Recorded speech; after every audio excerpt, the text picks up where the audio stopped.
Hello बच्चों, स्वागत है आप सभी का अपने YouTube चैनल NMMS मंथन में। प्यारे बच्चों, NSP पोर्टल पर आवेदन कैसे करें, इसके लिए आप ध्यान दें। सबसे पहले आप अपना एक अकाउंट नंबर किसी भी नेशनलाइज्ड बैंक में खुलवा लीजिए और उस नंबर को आप आधार से ज़रूर लिंक करवा दीजिए। ठीक, इतना प्रोसेस करने के बाद आप क्या करें, सबसे पहले गूगल पे सर्च करें NSP पोर्टल। जैसे ही आप गूगल पे NSP पोर्टल सर्च करते हैं तो नेशनल स्कॉलरशिप पोर्टल का एक पेज खुल के आ जाता है और आप देखेंगे दाहिने साइड एप्लीकेंट कॉर्नर के जस्ट नीचे आप ये पाएंगे न्यू रजिस्ट्रेशन। एप्लीकेंट कॉर्नर में न्यू रजिस्ट्रेशन का एक ऑप्शन आएगा जिसे आप क्लिक कर दीजिएगा और जैसे ही आप क्लिक करेंगे एक नया पेज खुल के आ जाएगा जिसमें गाइडलाइन रहेगी। आप उस पूरी गाइडलाइन को पढ़ लीजिएगा और सबसे नीचे आप जब देखेंगे तो दो बॉक्स बना रहेगा। आप इन दोनों बॉक्स पे अवश्य टिक कर दीजिएगा, तभी आप कंटिन्यू पे क्लिक कर पाएंगे। तो आप यहाँ पे कंटिन्यू पे फिर क्लिक कर दीजिए और जब कंटिन्यू पे क्लिक करेंगे तो एक नया पेज ओपन हो जाएगा। और उसमें कुछ इन्फॉर्मेशंस रहती हैं जिसमें वहाँ पे आपको टिक करना है आई हैव आधार। आप जैसे ही टिक करेंगे आई हैव आधार, तुरंत आपसे दो इन्फॉर्मेशन मांगेगा। पहला नंबर है मोबाइल नंबर, आपसे मोबाइल नंबर वेरीफाई कराएगा। ठीक, वह मोबाइल नंबर जब आप आवेदन किए थे, जो मोबाइल नंबर आप डाले थे आवेदन करते समय, वही मोबाइल नंबर आपको यहाँ भी फिल करना है। तो वो मोबाइल नंबर आप जैसे ही यहाँ पे डालेंगे उसी मोबाइल नंबर पे एक OTP आ जाएगा और कैप्चा आप डालते ही OTP भरिएगा और कैप्चा जैसे ही आप फिल करेंगे तुरंत आपका मोबाइल नंबर क्या हो जाएगा, वेरीफाई हो जाएगा। इसी प्रोसेस के द्वारा आप अपने आधार को भी वेरीफाई करेंगे। फिर पुनः आपसे सेम प्रोसेस के द्वारा जहां आप मोबाइल नंबर डाले थे वैसे ही आधार नंबर डालिएगा। ठीक, उस मोबाइल पर मैसेज जाएगा जिससे वो आधार लिंक होगा जिस मोबाइल से, या जो मोबाइल उस आधार से लिंक होगा उस पर क्या हो जाएगा, एक OTP जाएगा। वह OTP आप यहाँ फिल करिएगा और कैप्चा डालिएगा, वो वेरीफाई कर लीजिएगा। तो आधार भी वेरीफाई हो जाएगा, मोबाइल नंबर भी आपका वेरीफाई हो जाएगा। ऐसा करने के बाद आपके पास एक एप्लीकेशन ID आ जाएगा। इस एप्लीकेशन ID को आप क्या करेंगे, इस एप्लीकेशन ID को आप स्क्रीनशॉट ले लीजिएगा और हमेशा अपने पास रखिएगा। और उस नंबर पे जिस मोबाइल पे आधार की OTP गई है उस पे एक मैसेज गया होगा जो पासवर्ड का मैसेज होता है। ये सबसे इम्पॉर्टेंट चीज़ होती है। आप एक चीज़ ध्यान रखिएगा, आप उस मोबाइल पे देखिएगा वहाँ पे एक पासवर्ड का मैसेज गया होगा, तो पासवर्ड वहाँ से आप नोट कर लीजिएगा। तो आपके पास क्या आ गया, आपके पास एक ID आ गई और क्या आ गया, पासवर्ड आ गया। अब जैसे ही ID और पासवर्ड डालेंगे तुरंत आपसे कहेगा कि आप नया पासवर्ड बना लीजिए, नया पासवर्ड। तो जब नया पासवर्ड बनाने के लिए कहे तुरंत आप एक नया पासवर्ड, ऐसा पासवर्ड बनाइएगा जो आपको हमेशा याद रहे। जैसे जब भी आप अपना पासवर्ड बनाइएगा तो सबसे पहले कैपिटल लेटर का यूज़ करिएगा। तो पहला अक्षर आप कैपिटल कर दीजिएगा, उसके बाद आप अपने नाम का 3 लेटर स्मॉल यहाँ पे कुछ भी भर दीजिएगा, XYZ जो भी आपका नाम हो। ठीक, आप वहाँ पे फिल कर दीजिएगा। फिर एक स्पेशल कैरेक्टर यूज़ करिएगा और कोई भी यहाँ पे नंबर 3 डिजिट या 4 डिजिट का कोई भी नंबर आप जैसे मोबाइल नंबर लिख सकते हैं, अपने जिस वर्ष आप पैदा हुए थे उस साल का सन लिख सकते हैं, या 1 2 3 लिख सकते हैं। तो यहाँ पे आप 1 2 3 या फिर कुछ भी आप यहाँ लिख देंगे। ऐसा पासवर्ड बनाइएगा जो आप आसानी से हमेशा याद रख सकें और ID और पासवर्ड को कहीं ऐसे जगह नोट कर लीजिएगा जहां वो गायब ना हो, क्योंकि हर साल जब आप रिन्यूअल कराएंगे तो इसी ID पासवर्ड की ज़रूरत भी पड़ेगी। तो आप इसे सुरक्षित रखिएगा। ठीक, इतना काम कर लेने के बाद आपके पास एक ID आ गया और एक पासवर्ड है। अब आप पुनः NSP पोर्टल ओपन करिए और आप देखेंगे जहाँ पे एप्लीकेंट कॉर्नर था और न्यू रजिस्ट्रेशन, उसके नीचे इस तरह के दो ऑप्शन रहते हैं, फ्रेश एप्लीकेशन और रेनुअल एप्लीकेशन। तो जो रेनुअल एप्लीकेशन वाले बच्चे हैं, यानी कि जो इस बार 10th में होंगे, 11th में होंगे और 12th में होंगे, उनका रेनुअल कराना रहता है। तो तो रिन्यूअल वाले बच्चे अपना आईडी और पासवर्ड और कैप्चा फिल करते ही लॉगिन करेंगे तो उनके लिए यही सेम प्रोसेस हो जाएगा, ठीक, क्योंकि उनके पास आईडी पासवर्ड पहले से था। लेकिन जो फ्रेश एप्लीकेशन आप आवेदन करेंगे, फ्रेश आवेदन जो आप करने वाले हैं, उस ऐसे बच्चों को फ्रेश एप्लीकेशन पे क्लिक करना होता है।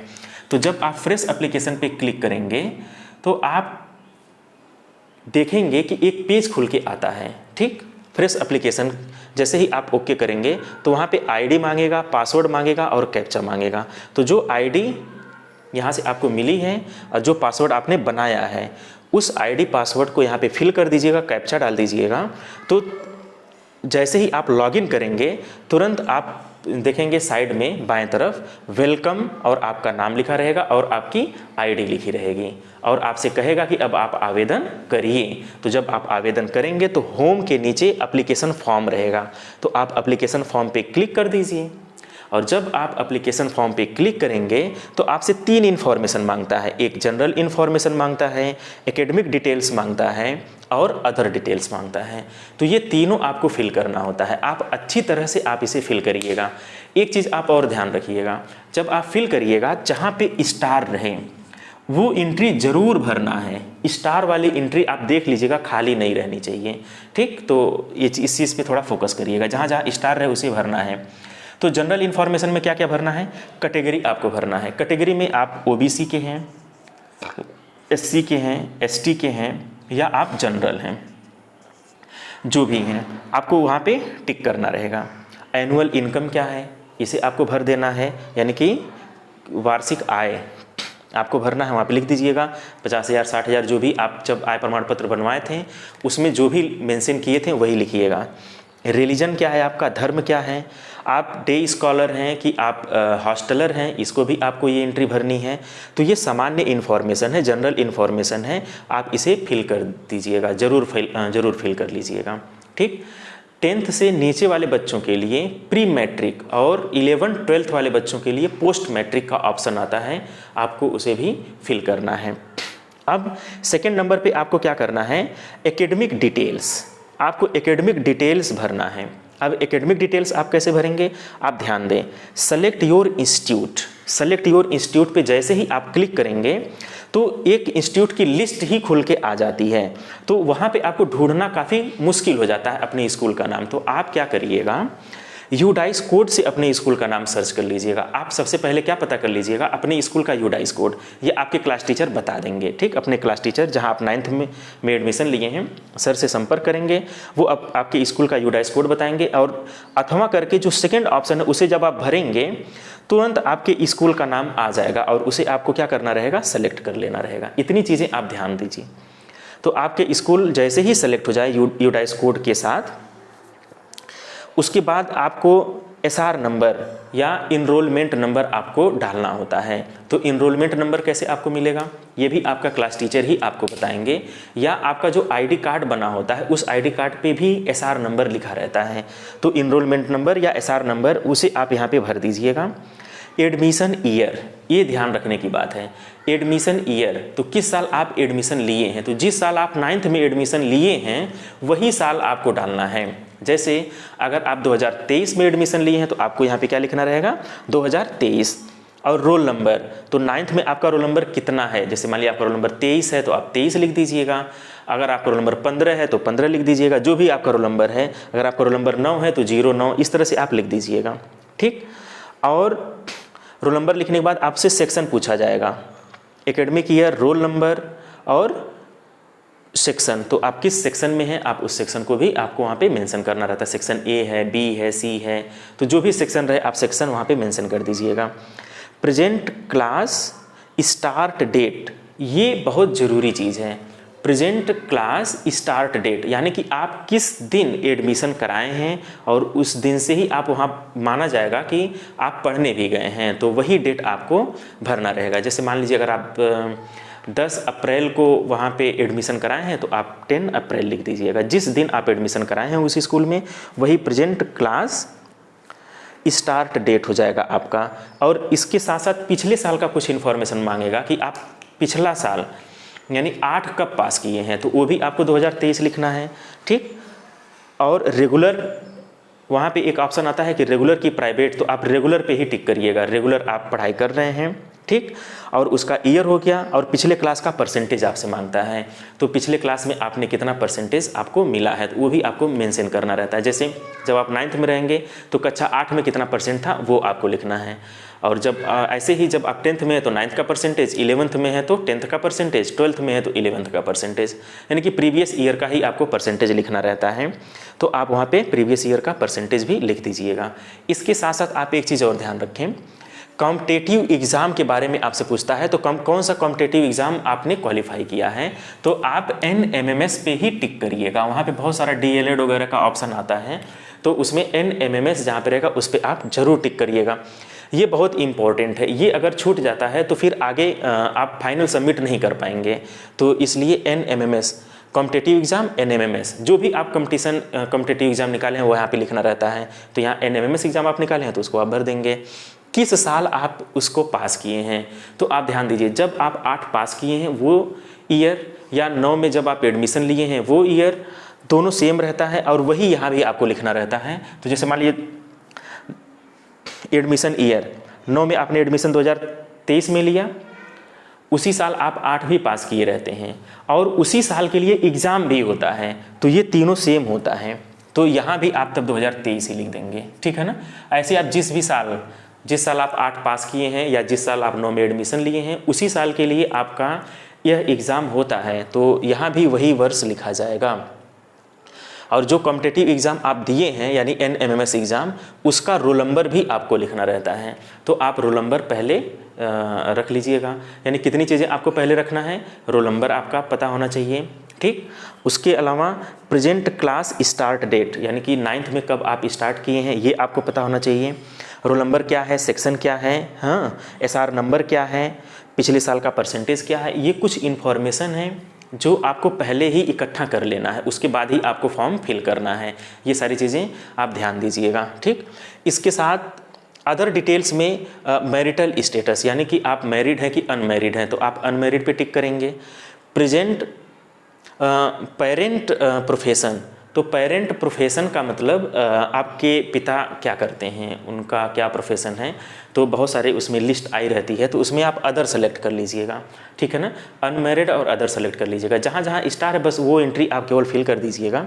इतना सारा प्रोसेस करने के बाद तब आप सेव एंड कंटिन्यू पे क्लिक करिएगा, और जब आप सेव एंड कंटिन्यू पे क्लिक करेंगे तो पूरा रिकॉर्ड आपका क्या हो जाएगा, सेव हो जाएगा। अब आपको दोबारा फिर भरने की आवश्यकता नहीं है। हाँ, आप एडिट कर सकते हैं और दोबारा आपको इसको फिर भरने की जरूरत नहीं, हमेशा के लिए फिर सेव हो गया। तो सेव एंड कंटिन्यू पे क्लिक करिएगा, एक नया पेज खुल के आएगा।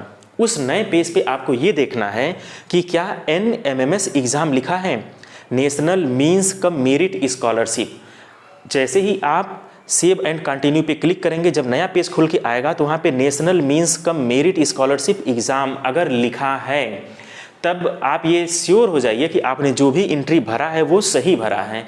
अगर ये नहीं लिखा आता है तब आप को कहीं ना कहीं आपने गलती किया है, आप उस गलती को सुधार लीजिए। ज़्यादातर बच्चे यहीं एकेडमिक कॉम्पिटेटिव एग्ज़ाम ईयर में गलती कर देते हैं, तो ये कॉम्पिटेटिव एग्ज़ाम ईयर आपको वही लिखना है जिस साल आप 9th में एडमिशन लिए हैं या जिस साल आप 8 पास किए हैं, ठीक। आप ये चीज़ क्वेश्चन पेपर में भी, जब आप एग्ज़ाम दे रहे थे तो क्वेश्चन पेपर पर भी वो डेट लिख के आता है, वो वर्ष लिख करके आता है, तो वहाँ से भी आप इसको देख सकते हैं।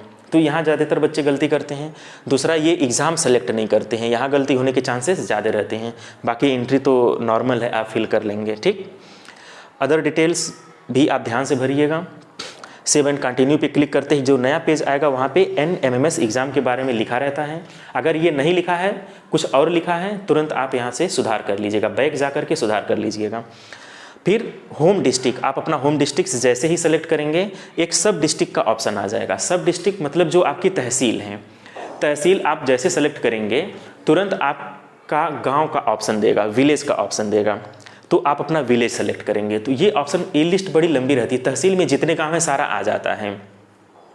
अगर सर्च करने का ऑप्शन आए तो आप सर्च करके अपना गाँव सेलेक्ट कर लीजिएगा, लेकिन सर्च करने का ऑप्शन कभी कभी नहीं देता है, तो आपको स्क्रॉल करके अपने गांव का नाम खोजना रहता है। थोड़ा टाइम टेकिंग है, तो आप आराम से अपने गांव का नाम खोजिए, मिल जाएगा, ठीक है ना, थोड़ा समय देंगे तो खोज लेंगे।